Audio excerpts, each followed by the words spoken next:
I'm not going to take too much time because the people that you really need to hear from are Val and Joe, no pressure. And then also we really want the chance for everybody here to have time to talk. There's going to be an opportunity to have a discussion on your tables, and that's a really important part of the day as well.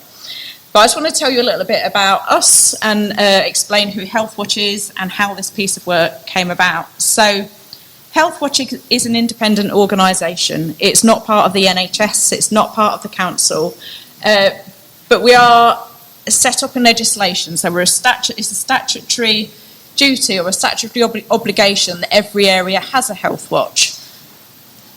Healthwatch's role is really as a champion for health and social care services. So it's about helping people, ordinary citizens, have a say and be involved in shaping services and working with statutory providers of services to try and drive improvement and make things work for people. It's a big job. There's lots of people in Sheffield. There's lots of services in Sheffield. And there's no way that we as a small team of people at Healthwatch would ever want to claim to be the voice of everyone on everything. That's not what we're about. But we are about trying to work with people to support them to have a say. And as part of that, what we do is we do something called our Speak Up grants, which is a sort of idea of micro grants, small amounts of money given to organisations to give them the time, the capacity, the resource to focus on an issue that's of importance to their community. And then we work with them to try and take that report to the people in the city who can make a difference, decision makers and leaders of services. Why Homecare? So in 2019, Healthwatch did a report on Homecare. It was a series of focus groups that we did with different people around the city. And since that time, the council has often referred to that Homecare report and has actively been looking at it in some of the work that they've been doing around different ways of commissioning Homecare. But what we realised actually was that one element that it didn't pull out, although it talked a lot about the need for personalised care, it didn't particularly focus on the reality that for different communities, people of different cultures, people with different ethnicity, there would be very real differences sometimes in the type of care that they need and that would work for them.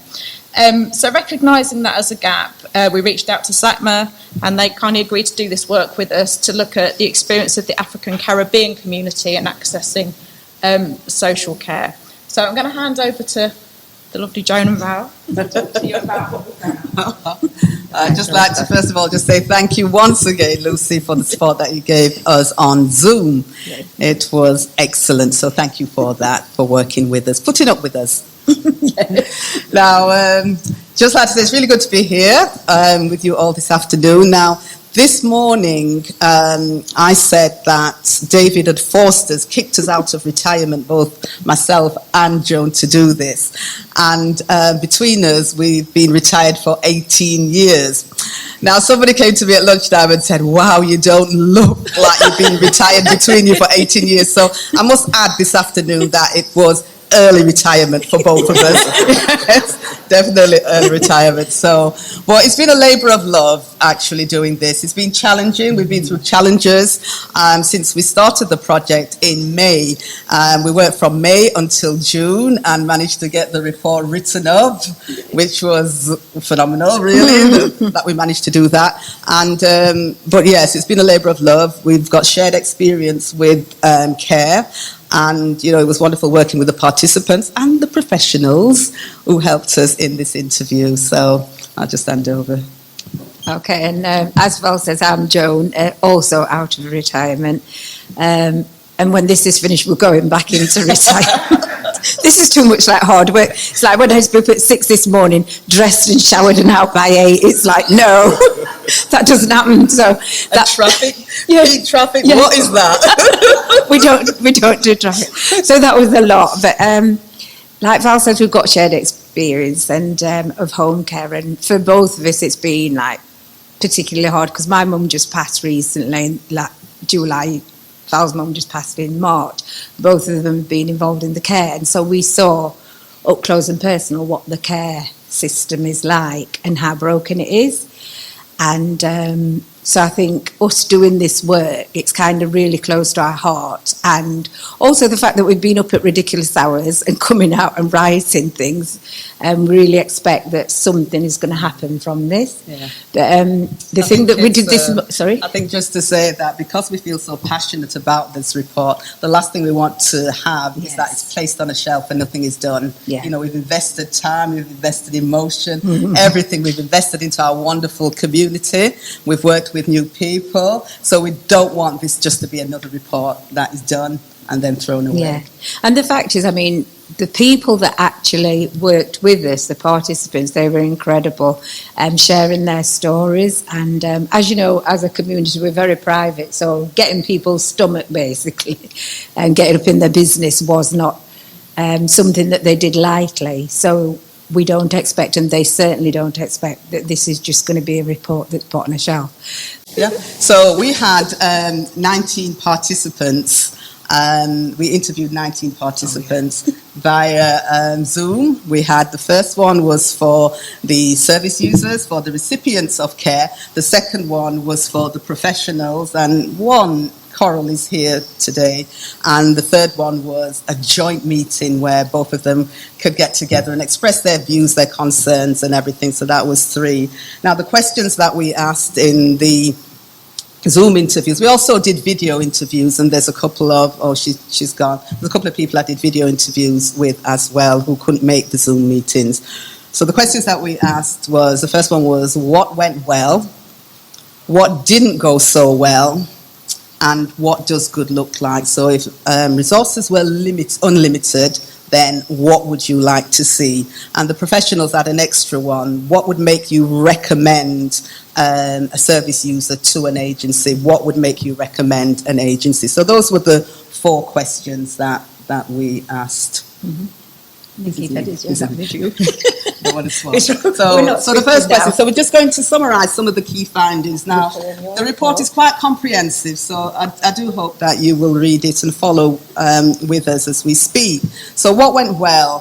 First thing was that you'll notice as we go along that there was just a little bit there was not much that people could say about what went well, which was sad to see, but expected in a sense. And they had more to say on what didn't go so well. So one of the things that those who employed personal assistants was that it was a better experience, and we'll share why as we go along. Having personal assistants from the same cultural background as the client, they felt that that was so important with identity and identification and all of that. And also that familiarity as well with that person. So you knew who was coming in, and you got to know them really well, built a really good relationship, and most often you knew that person even before you employed them as PAs. So that was some of the good experiences that they had. And the professionals... Yeah, and they said first contact assessment and care planning was able to be put in place quickly, which obviously is a benefit for anyone being a recipient of care. And the short-term intervention and support often work well, which is like the 6-week support that people get. They found that worked really well, but then after that it was difficult often. Black professionals able to give better support. What they were saying there is because they understood the community and understood what the needs were, it was far easier to be able to give support to the client group, and so that worked really well, we felt. So now what didn't go well, and again this is just a summary. So first of all, care providers. There were many who were very inexperienced, not only inexperienced, but young care providers. There was a lack of respect amongst many of the care providers, the carers, a lack of respect, not understanding largely elderly people, not understanding that it's not good practice to be talking over somebody or not acknowledging, not understanding, and not having conversations with them. Time constraints, so there were limited time, normally came late, a lot of the times came late, and then 10 minutes, 20 minutes, whatever it is, they've got to go, or less than that on a number of occasions. And it wasn't good with the person-centered care. The focus wasn't on the recipient of care, it was more the task. Got to go in, got to do this, got to get out. Okay. And then with PAs and direct payments, although when people had a PA, they found that it was a better service because it tended to be more personalised and it could be more flexible.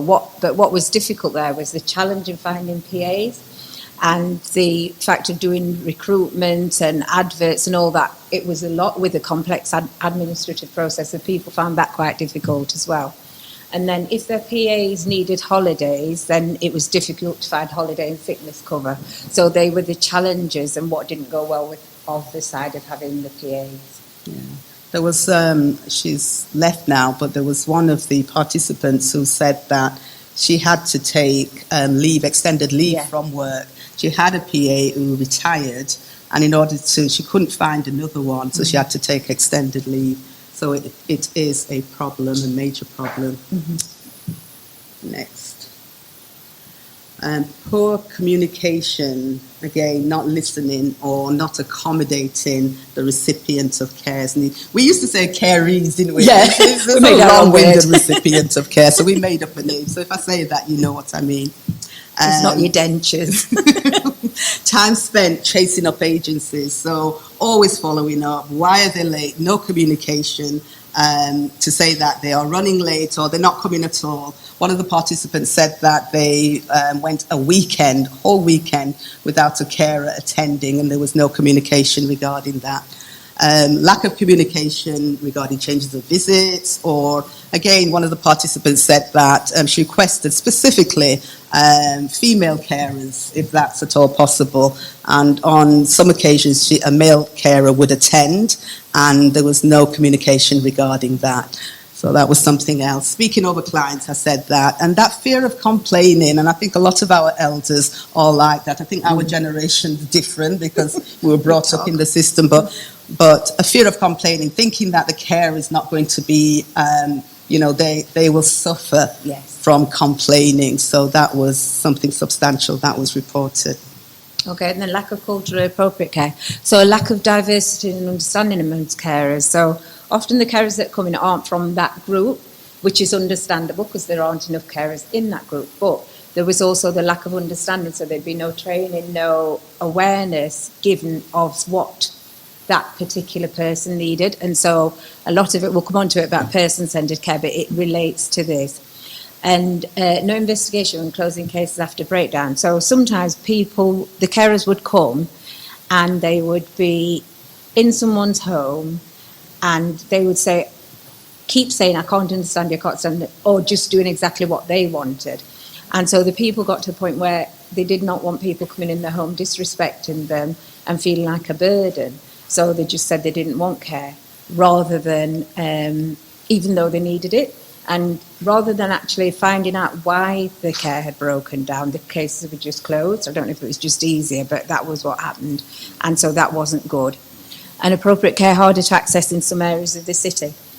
I can't remember if it's this morning or this afternoon where David was saying we're a very spread out community. Years ago, we all lived in particular areas and you could find us there, but we're right across the city.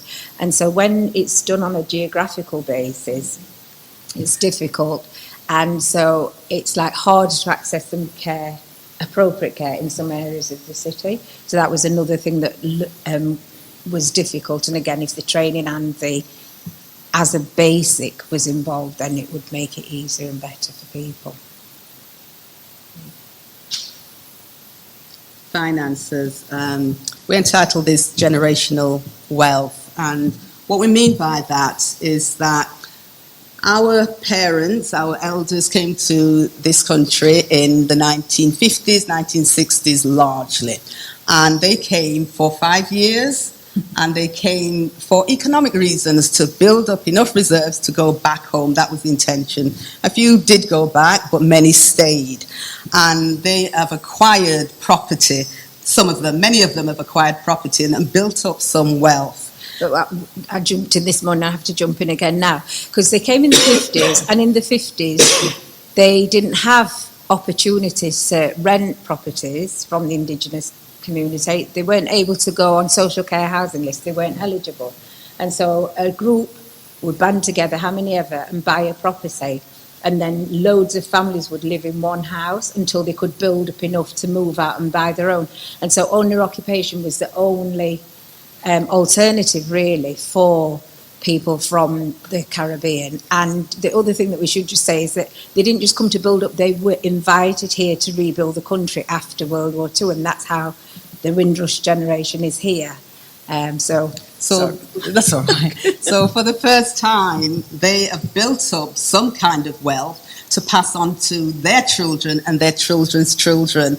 And to have somebody coming in to do an assessment and how much money have you got in the bank, they're very reluctant to say that because they're private. It's like me, if somebody came in to me and said, show me your bank account, jog on. But because they're older, it's expected. So they want to protect that wealth to pass it on. But cases can break down or turning down care because of the cost, but also because they're intruding into my financial accounts. So you can see what's happening, and I can identify with that totally. And that was one of the things that participants, all of them, most of them, the majority of them said. Well, yeah, because we were saying before, in a lot of the indigenous community, then you'd hear a grandparent died or an auntie died, and money was passed on. There's a house, there's jewelry, whatever it is. But that fear of not being able to pass on to your children and the grandchildren is there. And it's real. Yeah. It's real. And then training, I've kept talking about this, but mandatory culturally appropriate training is needed. And that needs to be basic throughout all the organisations at every level. So we think that's absolutely vital. Okay, recommendations then now. The first one, and foremost, this is what this report is about. Again, it's not a paper exercise. We've not ticked a box and we can sit down. That's it, we've done it. And the first thing is a production of an action plan by the Sheffield City Council. We need accountability with this. So with clear timescales, this is so important, and also name leads. Who's going to be working on this? So there's somebody that's accountable, and also for this report to be published, or what they are doing to be published, with major stakeholders. And we think it's really, really important. Again, it's not a paper exercise. We need to see some action. Okay, and then the next thing that we think is really crucial is raising standards in the care sector. Supporting care as a career, value workers and offer career progression. So what we were saying is the NHS is seen as the flagship is great, but the carers and the social care seems to be so far behind. And we were saying when the Thursdays were out clapping at 8 o'clock for the NHS, we don't think there was anything wrong with that, but who was out clapping for the carers, who were going into homes and by themselves, lone working, and the PPE that they had in the NHS was difficult and wasn't great at the beginning, but in social care it was even worse.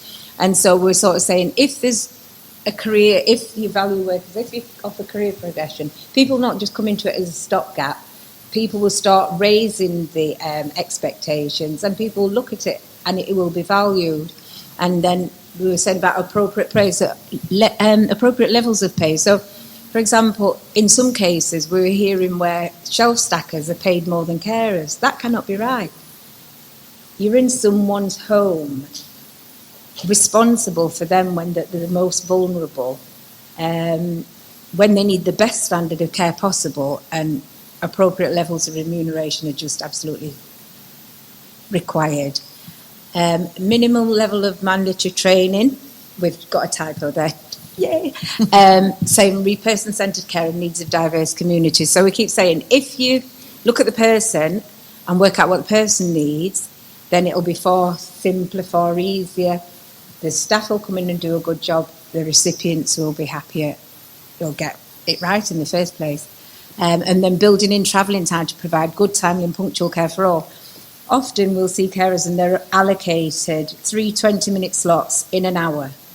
There's nothing allowed for travelling time between homes. And so they arrive late, trying to catch up. So they want to get in and out. The recipients been waiting often they haven't phoned ahead or said that they're going to be late, so no other arrangements have been made. So it's just a stressful, disgusting thing all around. So if they build in travelling time to provide good time of punctual care, it'll be better for everyone, and that's what we're wanting ultimately.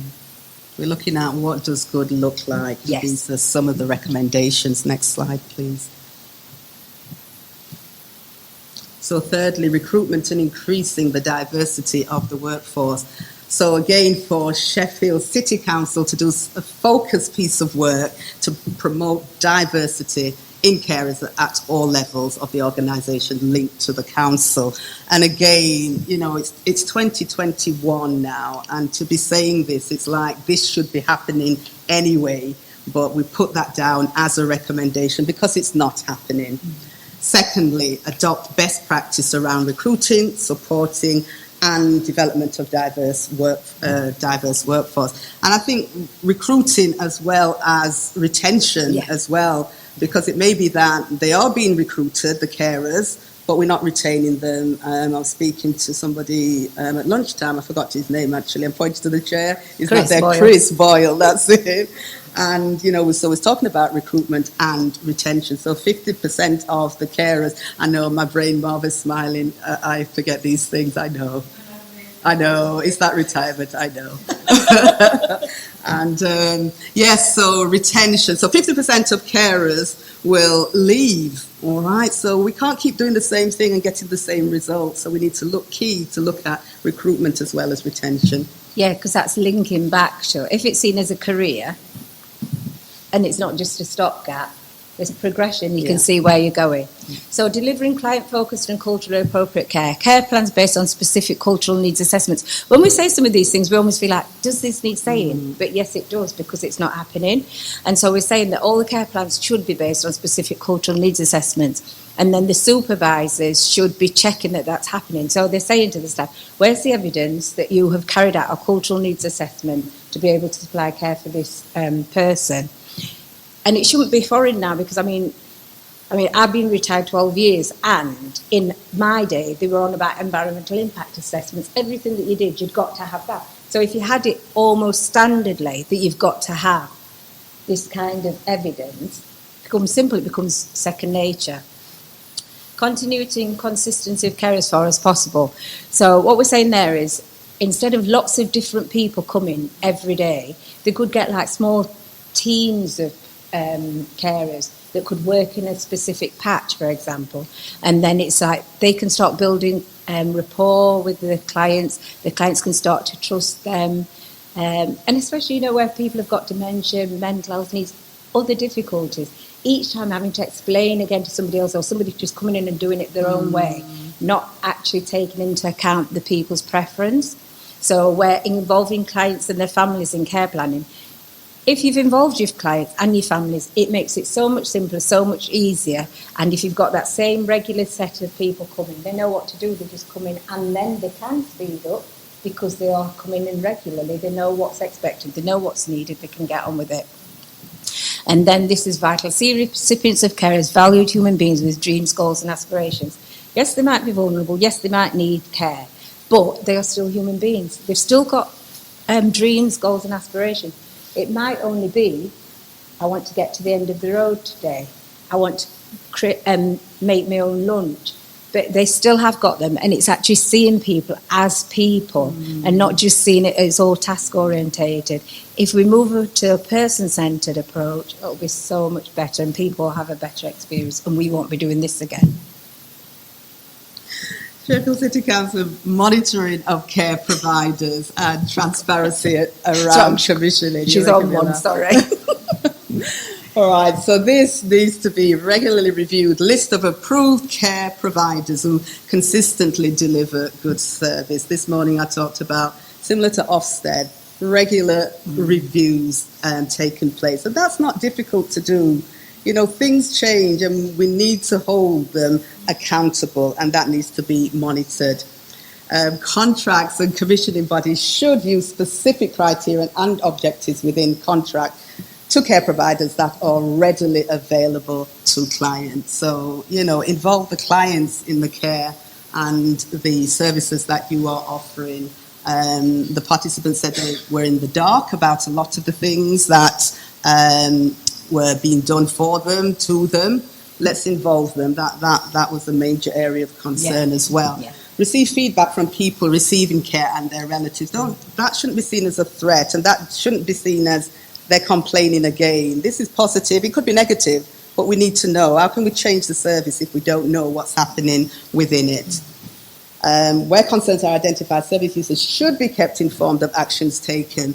You know, one of the things that the participants said to us is that they've been through this before. They've done these surveys with the university, with the city council before. They've been promised so many things. They've been promised feedback. They've been promised tokens, gift tokens and whatever. And this is 3, 4, 5, 6, 7 years down the line, and none of those have materialized. And that's poor. And that's one of the things that we said, is that whatever we say we're going to do, as far as we were capable of doing, then we would do it. So they received the report. They received the gift tokens that we promised them for participating. And we're just praying and hoping and praying that they will receive some of these recommendations, that they will see that putting into action in their lifetime. So it's so important. And the last one there was accessible information on how to raise concerns or complaints. And that should be standard. It shouldn't be that the clients have to say to the families, and then the families go and complain. Yeah, it should be standard. If you've got any concerns, this is a complaint, this is what you do, this is where you go, or even just leaving a leaflet in the house that they can do that with their families and then pass that on so that their concerns are taken into account. Yeah, and it's like when Val was just saying about people who said they'd done it before. That was one of the difficulties that we had in doing this, because trying to find people to participate, they were saying, we've done this before, nothing's happened, so we're not willing to do it again. So, you know, we really, really hope that this is going to move forward. But anyway, support around accessing personalised care, such as direct payments.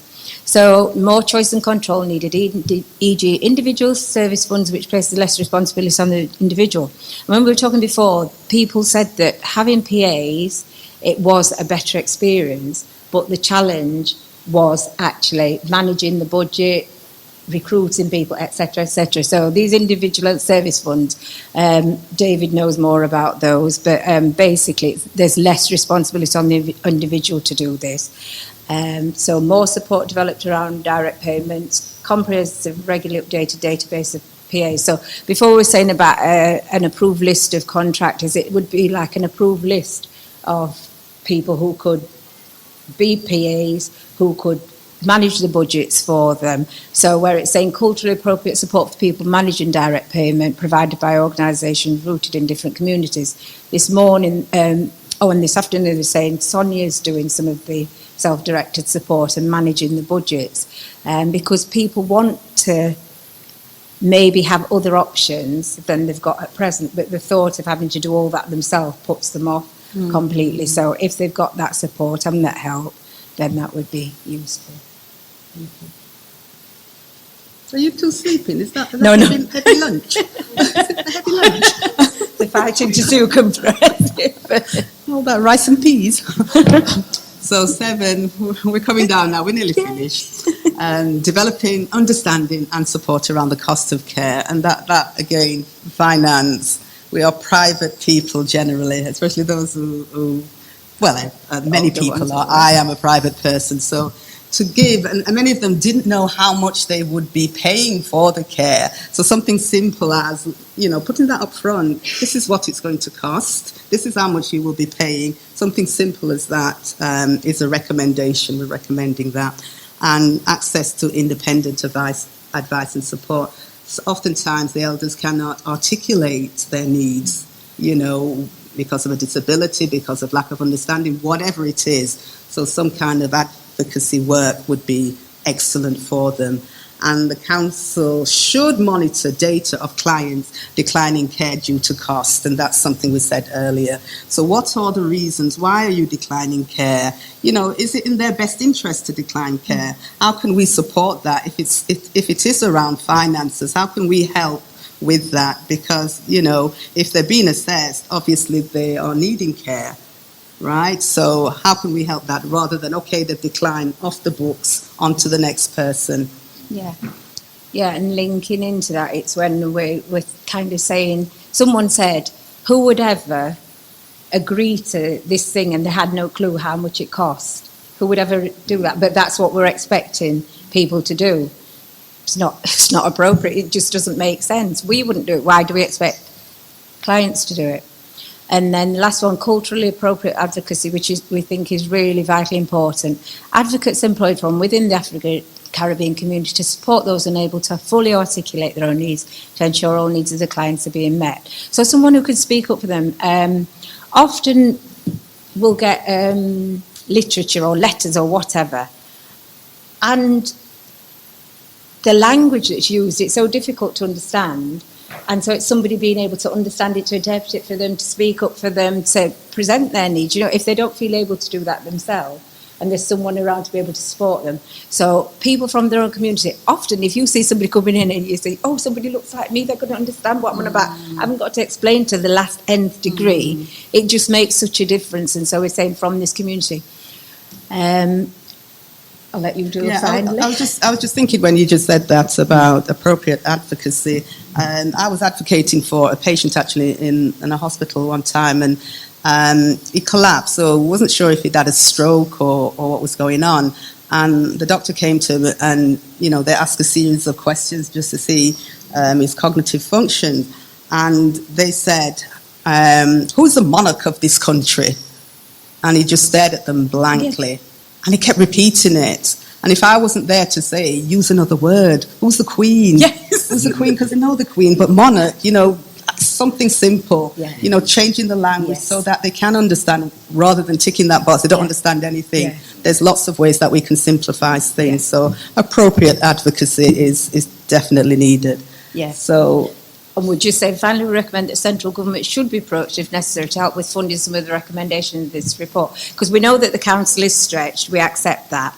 But we also know that where money is want to be found, that's not good English, but anyway, that's the best I can think of it at the moment, where they want to find money for things, shall we say. So, for example, I heard something on the telly where £9 billion, that's 9 with 9 noughts, spent on track and trace that doesn't work. Do you know what I mean? And it's like, one of in the report we were kind of saying, one of Albert Einstein's credited with saying,